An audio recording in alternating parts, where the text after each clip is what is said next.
the fight against corrupt people is symbolic, and you are sending signals as penalties and incentives to not to reward bad behavior. But the more fundamental thing is to take away the structures that incentivize corrupt practices. And that's much more fundamental, and that has to be done. And then the question of the judiciary, which Obi touched on. The judiciary are the ones that actually adjudicate, and then enforcement. The signals are there. And the reason why this time the strike on petroleum failed was because the president has what we call a trust surplus, but has a fiscal deficit. What Jonathan had a trust deficit and a fiscal deficit. So the combination of both made sure that everything failed. What has happened now is that because of the trust surplus, we were able to ride that wave. But the trust surplus is being used. And you've got to build on that. And you have to reduce that fiscal deficit as you go along, so that there's some equilibrium there. All right. Mr. Debo Adeniran, let me quickly come to you. You have been on the street severally with you and your colleagues about the issue of corruption fighting in Nigeria. What have you noticed? Well, thank you very much. It has been identified that corruption is any act of dishonesty. You know, all the typology that Mr. Iwane brought about this act of dishonesty. And you are dishonest when you don't want your act to be known to the law. Okay? But then, if the law is weak, then you cannot actually bring those who violate those laws, you know, to order. And a disorderly situation cannot, you know, help a nation to grow. They talk about growth, they talk about development. You can grow in quantity, that is quantitative, you know, increase. But the quality of life can decline. And if the quality of life is declining, my sister has mentioned it, you want to use, you know, other means, which includes means of dishonesty to augment whatever you are lacking in the vigor that you actually require. Now, what we have found is that, one, this government is embarrassing itself. Why? There are a number of promises they made. One, that they are going to strengthen anti-corruption agencies. They have not done anything along those lines. The only thing they have done is to give a wider latitude for them to operate. But they didn't tool them. They didn't teach them. No training, specialized training, no equipment, no protection for them, no adequate personnel, no prosecutors. So many things are lacking, even structures and infrastructure that they need. Their lives are in danger when they went on due diligence, whatever. So they don't get it. Now, the little they have been able to get, the judiciary becomes an albatross. But the reason why they remain like that is the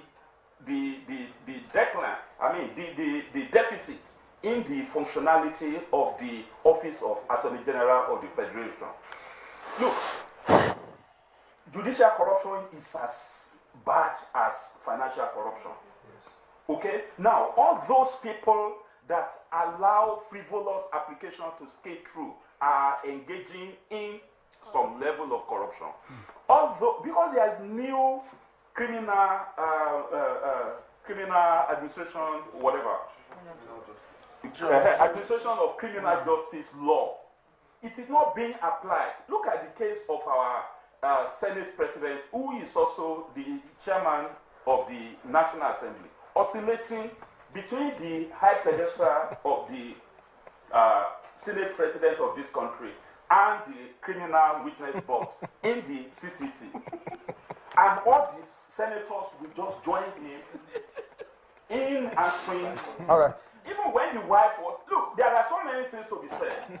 And the party is there, they have not done anything about it. Siemens, in the days of late President Yar'Adua, instead of punishing Siemens that gave our people bribes of up to about 6 billion naira, instead of punishing them, they gave them more contracts. And the party has been punished in the United States. Here, we have not put 4 heads at least 2 first ladies, several ministers who served under previous government.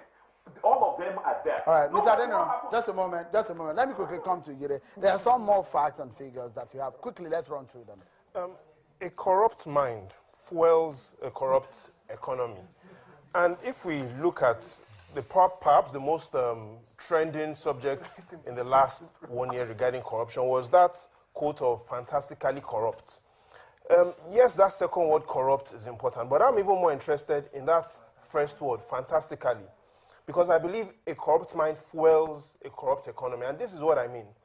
The most recent report from the National Literacy Survey says that only 57.9% of adult Nigerians are literate in English language. Here's what it means. It means that about half of adult Nigerians cannot even accurately spell fantastically. For me, that is where the problem starts. We also need to also look at corruption, not just from the consequences of corruption. What is fueling this corruption? And one thing that is fueling a lot of corruption is illiteracy. That is one thing I see. I'm not too sure. I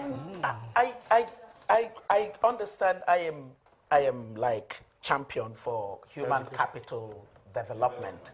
You know, so that's everything, because that for me is actually ultimately the antidote to this obsession with natural resources economy that we have been wrestling with for the past 5 decades. So I am gung-ho on human capital development. But I think that what we need to understand is that there is corruption that is based on greed, and then there is corruption that's based on need. Yes. Whether it's based on greed or need, there is corruption.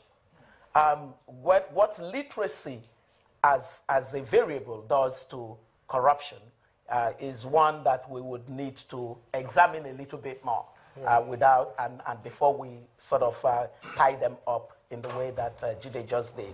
But the point that's important to make is that for us to tackle corruption, if Jide had said, for example, that it's important for us to have a public buy-in for tackling corruption, that's going to be important, because every country that we know that succeeded ultimately in tackling corruption, they needed to get to the place where there was public legitimacy for a very coherent, incisive anti-corruption effort. Right. But the point that Besmark and myself were making about preventing the opportunity for corruption is one that I hope that the government will take with it, because that is what enables systemic change. So structural change, systemic change, institutions building, and all those things that reduce opportunities, budget transparency, public procurement reforms, the NEITI, and all those kinds of activities that reduce. For example, you don't need to concentrate the power of discretion to award oil licenses or the right to import anything whatsoever in the petroleum sector. So once you reduce that, the opportunity for someone to engage in corruption, whether they are literate or illiterate, vanishes. I agree, but the challenge here is, let's speak specifically about the corruption of need. The current minimum wage is 18,000 naira. Do you know when last the minimum wage equivalent of 18,000 naira was paid to the worker in the United States? It was in 1949. It's a productive. No, it's a productive economy. We've got to go now. Yeah. We've got to go now. But his point on wage, needs to be captured within this whole productivity of an economy conversation. But I think that Jide needs to also realize that less number of people with lower wages are actually caught in corruption than the ones who have the opportunity to get into grand corruption. So, Mukhtar, just a few seconds and we go now. Thank you. This is a question for Femi Adesina.